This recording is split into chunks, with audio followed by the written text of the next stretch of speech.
that, yeah. Wonderful.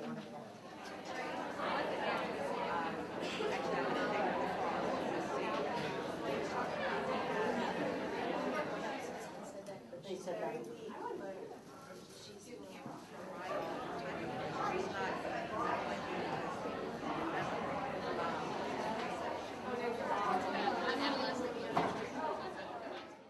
His work has earned him many major awards, including the Boston Globe Horn Book Award, an Odell Award, Newbery Honors for The True Confessions of Charlotte Doyle and Nothing But the Truth, and the 2003 Newbery Medal for Crispin, The Cross of Lead. Today, he is revered by educators, parents, and children around the globe. Everyone, please join me in welcoming Alvin.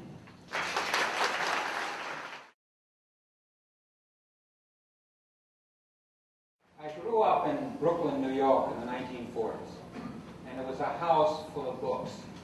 And I was an early and voracious reader.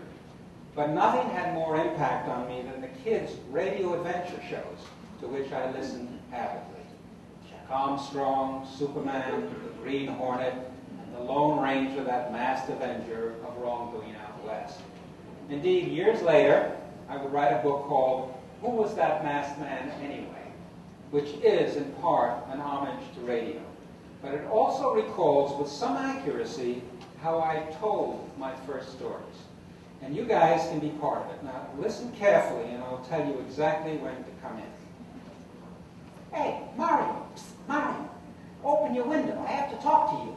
I'm doing my homework. You're always doing your homework. Yeah, well, we're supposed to. Oh, boy, you're so lucky to have a radio in your room. Wish I could. Did you hear Captain Midnight? It was about how he began. I was doing my long divisions. That mean you finished your math? Sure. I was going to, but Sky King came in, and he was being chased by giants, and then Captain Midnight. It was so great, I forgot about my math. Frankie, I gotta go. My mother wants me to have my homework done by the time she gets home. Mario, wait, what about geography? You get the principal products of Australia? Yeah. Hand them over. You know, one of these days when I pass my homework to you, it's going to drop between these buildings. Anyway, how come I'm the one that always does the homework? Because you're the ones that gets the A's. So? I don't get them in anything. Miss Gomez says you're a daydreamer, and Billy says you're setting a world record for being kept in after school 38 times.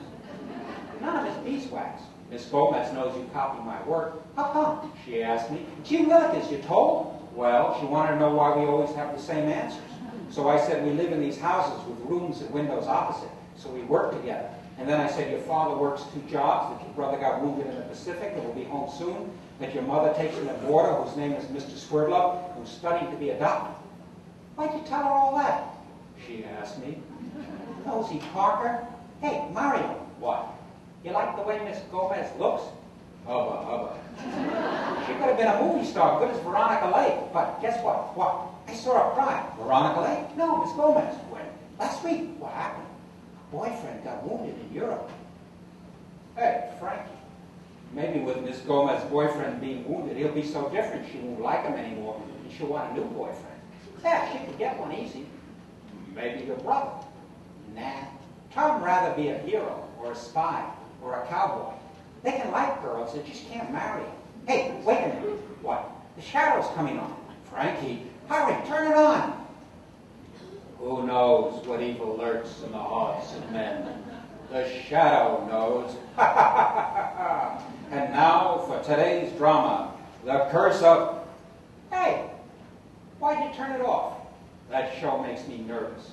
My mother doesn't want me getting that way. Mario, you're only listening. Yeah, but she says doing starts with listening, so I shouldn't listen too much. Hey, you're going to give me the math? If you do, I'll let you see the skeleton. Mr. Swerdlove? Yeah, tonight's his night class. His room is empty. You can come over now and see it. You promise I'll see it? Cross my heart and hope to die. I'll put the board across. Frankie, someday this board is going to break and one of us is going to fall. Here it comes. Okay, I'm set here. You're in, right? Yeah. Come on, then. I mean it, Frankie. It's an old board. Yeah, see? Didn't break. If you weren't such a nervous Nelly all the time. Oh, jeez. You ready? Yeah. Okay, here goes. Ta-da! Chet Barker, Master Spy. Da-da! Da-da! Shredded Corn Crunch brings you another thrilling adventure of Chet Barker, Master Spy. Chet Barker, ruthless, clear-eyed, brave, and smartly dressed. Chet Barker, thundering out of the dim past in a constant search for his true identity. Chet Barker, fighting hand-to-hand for what's right, on the land, on the sea, and in the air. Ta-da! And with his faithful but brilliant sidekick, Skipper O'Malley. And now for today's adventure, the secret of the skeleton. As we find our young heroes had just landed outside the headquarters of the German High Command, having parachuted down from a B-17 that was painted invisible. Okay, now our heroes open up the secret back door to headquarters. It creaks. I say, keep low, Skipper. You say, I read you, Chet. I read you, Chet. I say, you have your instructions. You say, I do. I do. Okay, if we fail tonight, it will be the end of us all. If we're successful, our country will be saved from defeat. Do you understand? You say, you bet. You bet. Then we crawl along the highway, making sure no one hears or sees us. I say, hold it, Skipper. You say, what's up? What's up? Guard's coming. You say, I'll take care of him. I'll take care of him. You do. Bang, blang. Okay, up the steps. Hold it. Another guard. No, great Scott. 3 of them. We fight. Sock, pow, bam, biff. Got him. You say, phew, that was a close call, Chet. Phew, that was a close call, Chet. Weren't nothing, Skip. Okay, our 2 heroes crawl forward, barely daring to draw breath. Look, the main dungeon. That Mr. Swerdlove's door? You really sure he's not there? I told you, he went to his class. Okay, Chet says, made it. Weren't sure we would either. Skipper says, I didn't know either. That's dumb, Frankie. Mario, that's what sidekicks say. Okay, I didn't know either. Okay, now you carry me the rest of the way. Why? I got wounded. When? Before. You never said. Mario, I can't say everything. Well, why is it me that's always carrying you? Mario, don't you know anything about sidekicks? That's what they do. Besides, you're too fat for me to carry. I'm not fat, I'm husky. Mario, do you want to see Mr. Swerdlove's skeleton or not? Yeah? Well, just pretend you carried me.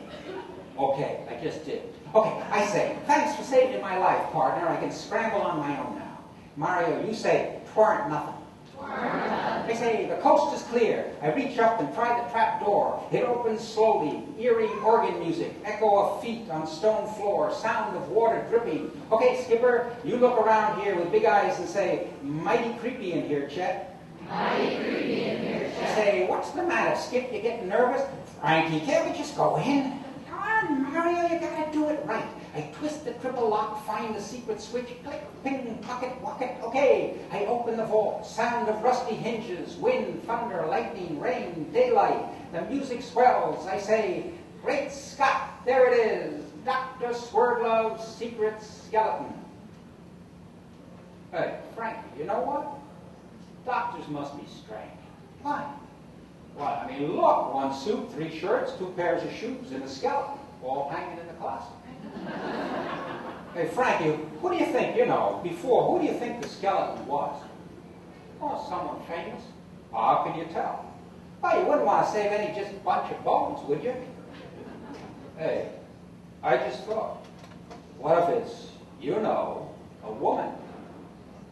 Could be. Well, I mean, if it is, it's the first lady I ever saw without clothes. Mario, it's just bones. Yeah, but if I told my mother, she'd still get mad.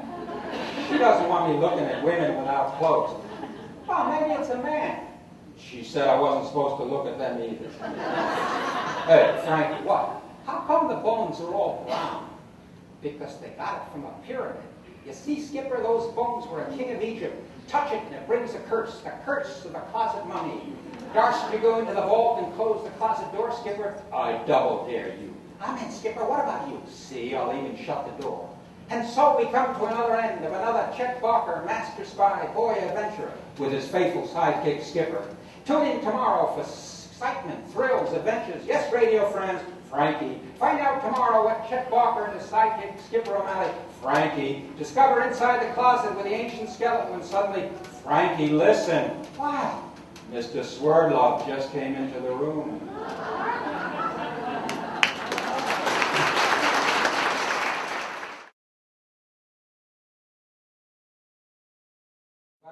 also have a great love of sharp and precise wit, the epigraph and the aphorism. As a young man, I was fascinated by George Bernard Shaw's The Revolutionary's Handbook, the brilliant wit of Oscar Wilde, the sarcasm of Ambrose Bierce, and the wisdom of Montaigne. And my books are full of such intended aphorisms. But then language, playful language, is something for which I have great affection. The English language, with its immense vocabulary, allows for an almost infinite expression of puns, oxymorons, riddles, and the like. And though the language can be deeply profound, it can also be very silly, and I love silly. So by way of demonstration, here's an excerpt from a just-published book. It's called The End of the Beginning. The End of the Beginning tells a story, just barely, about a snail, Avon, and an ant, Edward, who go out on an adventure along a branch. Edward and Avon came to a fork in their branch. "It seems to me," said Edward, "that you won't have had a proper series of adventures unless you've gone through thick and thin." "Thick and thin what?" said Avon. "Branches," replied Edward. "We've been on a thick branch. It's time we tried a thin one." So very carefully, the two creatures moved out along the thin branch. And suddenly, Edward halted. "Avon, look!" From the very end of the very branch that they were traveling on, another snail was coming towards them. And what's more, there was not enough room for them to pass each other by. One of them would surely get knocked off.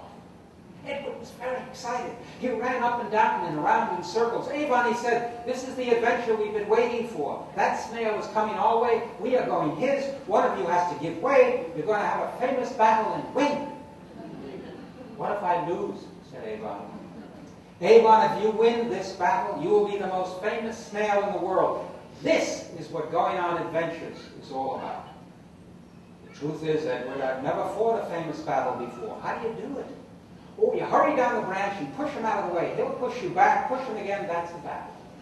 Well, no matter how Avon tried to explain that snails were not pushy creatures, Edward urged him on. And so with much reluctance, Avon set off down the branch. From the far end, the other snail kept coming. Edward scrambled back to watch from a safe distance. The two snails moved along the long branch a little bit at a time. "Faster, faster," urged Edward. The two snails moved forward slowly. "Don't take so much time," cried Edward. The snails moved on, coming closer and closer. "It's been 2 hours since you began," shouted Edward, who, in spite of himself, was becoming a little bored. "I'm going top speed," said Avon. By lunchtime, the two snails had covered half the distance. "Can I stop for something to eat?" asked Avon. "No, no," Edward insisted. "The matter is urgent. Keep going."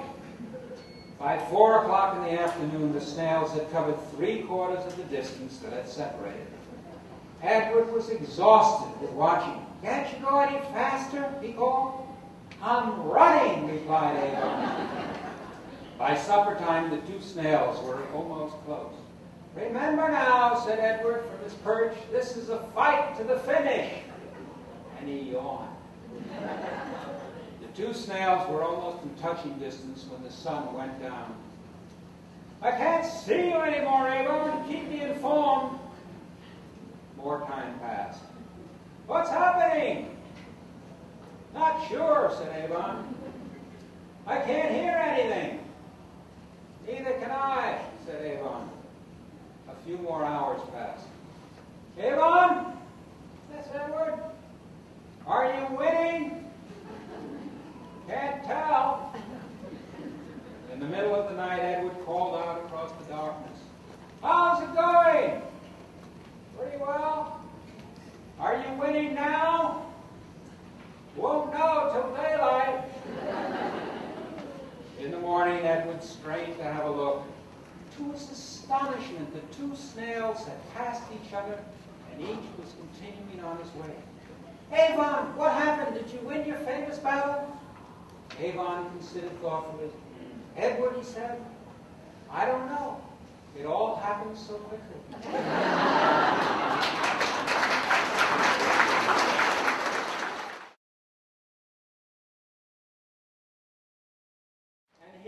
roundabout way, it's the very last story from the collection of stories from my very first book for kids, Things That Sometimes Happen. Appropriately, it's a story about a story.